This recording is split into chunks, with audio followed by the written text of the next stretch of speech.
Now I'm going to ask Emma and Jill to come and talk for us. Emma is one of our counselors at the Repromed. She has undertaken a bachelor degree in social work through University of South Australia.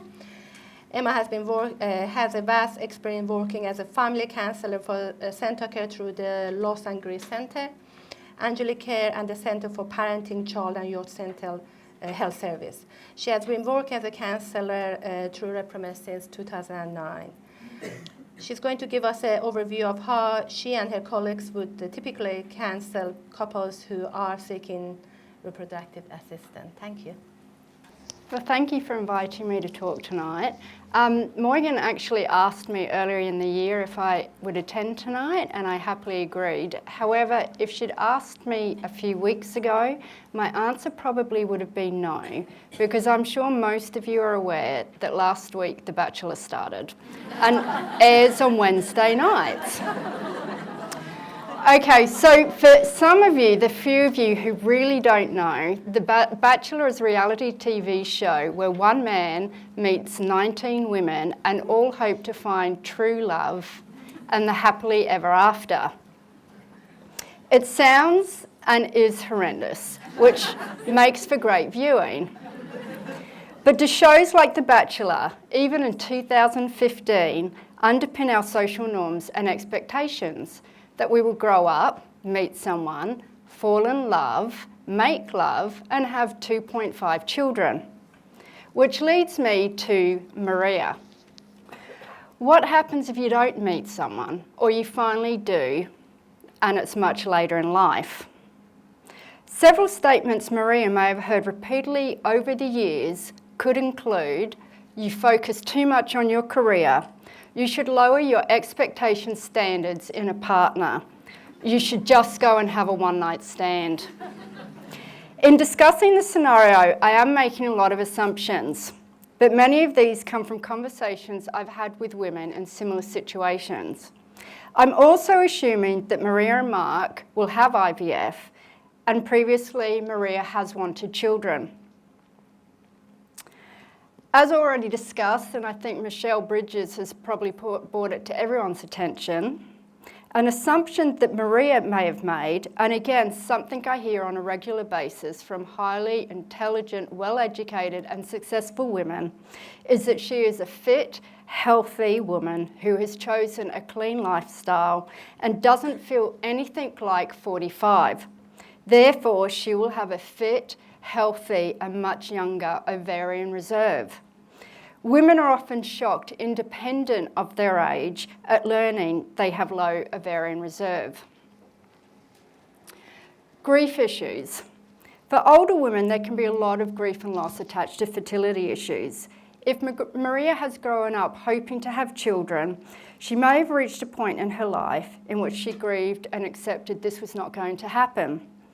Grief could also be attached to not meeting someone she wanted to parent with, watching her peers start their families, and long-term implications of growing old without children. And then she met Mark. She may be wondering now if after trying and having hope that she will now have to re-grieve again, not having children. Unable to naturally conceive and coming to terms with having medical intervention to start her family could create further grief for Maria.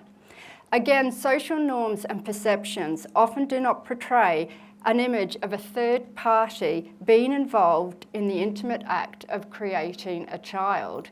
And let's face it, a fertility clinic is a pretty big third party. Am I too old? Both Maria and Mark may be questioning their ages in regards to becoming new parents. Will they be considered the grandparents in the schoolyard? Will they be physically active enough to keep up with their child? Does Mark want to go back to the baby stage now that his children are already teenagers? What does it mean for theirs and a child's future?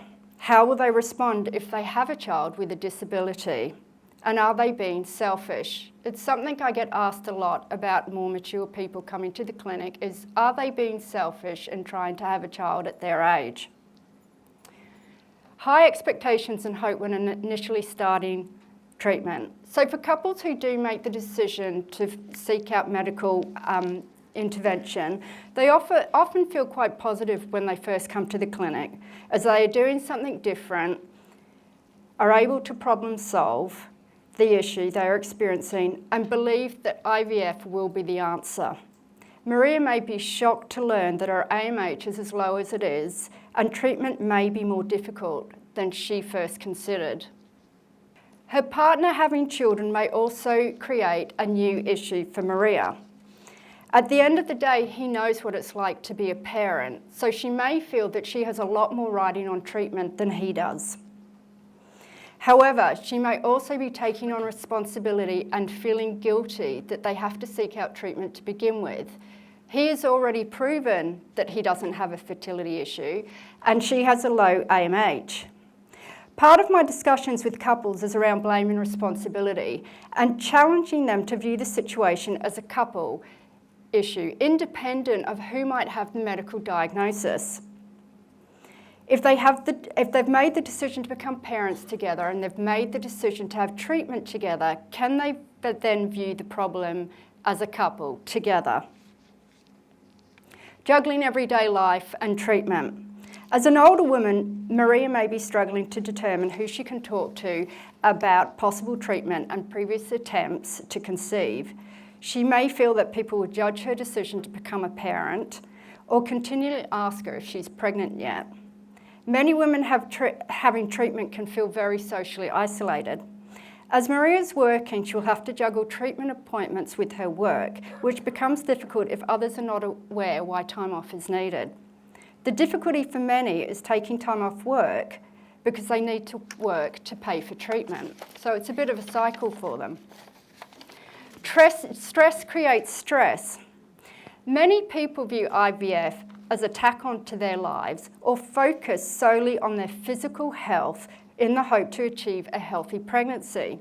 However, research has shown that women with infertility have the same levels of stress, anxiety, and depression as women with cancer, heart disease, and a positive HIV status. Younger women have the benefit of being able to take a break from treatment if needed. However, at Maria's age, independent of how she's coping emotionally, she may feel she has to continue on with treatment while she can. One thing that will be essential for Maria will be to look after and prioritise her emotional health. Maria is probably aware that her stress levels are high, which may impact on conception. And knowing this is probably increasing her stress levels even further. And being told by others to just relax and it will happen will probably even increase her stress levels further. And it is amazing how many women I've spoken to who have got to the point of nearly smacking out other people who've told them to have a glass of wine and just relax and it will happen when it's supposed to happen. Cannot change or control outcome. Another challenge with fertility issues is the lack of control individuals feel in regards to the outcomes. We live in a world where predominantly if you work hard enough, you can achieve your goals. In this situation, independent of how hard Maria works at becoming pregnant, the outcome is out of her control, which may bring a sense of failure, frustration, and anger. Finally, in regards to psychosocial issues, if Maria conceives, she may develop a new element of stress in relation to miscarrying and the health of her developing baby. Unfortunately, I see too many women who believe the hard part was conceiving and then are shocked that sometimes there is an even harder road to come. In this scenario, Maria and Mark, at some role as my role as a counsellor, I may meet them to discuss egg donation, which leads me to my next slide, donor conception. Finding an egg donor is often very difficult. Clinic recruited donors or anonymous egg donors are very hard to come by, so it is often up to the individual or couple to source their own. Often egg donors might be relatives such as sisters, cousins, nieces, which maintains a genetic link between the mother and a future child. However, there may not be a suitable family member, or the couple may not feel comfortable having an egg donor who will be a constant person in their life or social setting. Fear in relation to this could be a comparison between the donor and a child, judgment of parenting by the donor, or a bond that may be created between the donor and a child. Close friends or friends of friends are often also asked to be donors. Other ways that donors are currently being sourced are through advertising, linking websites, or travelling to overseas clinics. It seems to be becoming more common here, but more so interstate, that women are now donating their eggs to 4 or more families. The loss of the ideal family. So when Maria and Mark first met, they might have pictured how their family would look, and if they moved into donor treatment, they would then have to come to terms that they could still parent together, but that they will not both be biologically related to their child. So this changes their image of when they first met and how they pictured how it could be, to then changing that and grieving until they come to terms to how it will be. As already mentioned, for Maria, she will lose a genetic link between herself and a child, and this could raise questions for her as whether she would be able to love his child as much as she could if she was biologically related to him or her. Magnifying decision to be parents, IVF and donor treatment often magnifies every question which could possibly be asked as to why an individual wants to become a parent. What can I offer? Am I financially stable? Why do I want children? Will it impact on my relationship? What will my future be without children? And again, in this case, how will my age affect my ability to parent? Telling children. Current best practice is that children conceived through donor treatment are informed at a very early age about donor issues.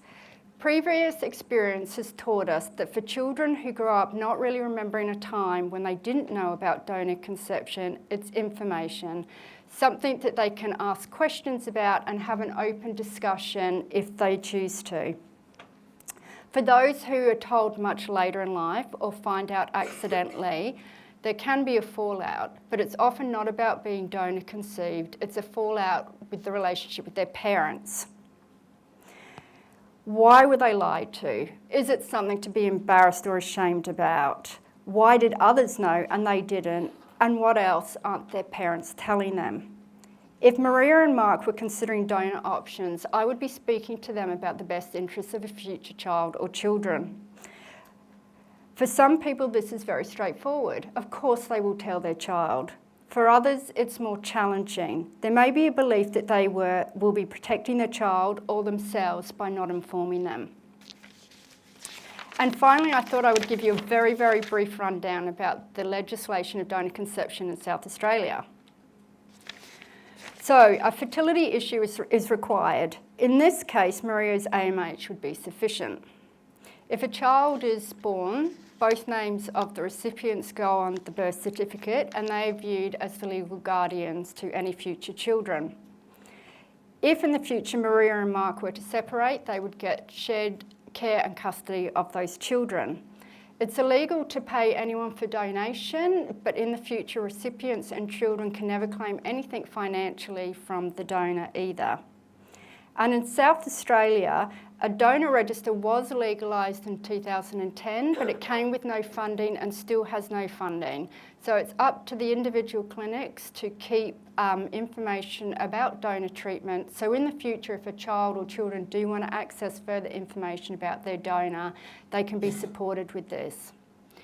In regards to further information about psychosocial issues, the impact of IVF or infertility and donor conception, a great website to look at is VARTA. It is a Victorian-based website though, so I would suggest that you don't look at the legislation because every state in Australia has different legal requirements for both IVF treatment and donor conception. So on that note, I would like to say thank you for listening, and I hope that Maria and Mark do have a happy ending.